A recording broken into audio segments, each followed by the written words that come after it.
ಏನ್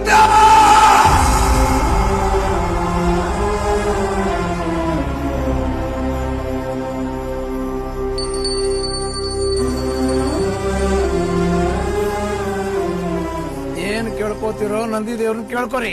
ಇನ್ನೇನ್ ಕೇಳಿ ನಂದಿ ನಿನಗ 14 ವರ್ಷ ಆತು ಬರಗಾಲ ಬಂದು ಮಳಿ ಕೊಡಪ್ಪ.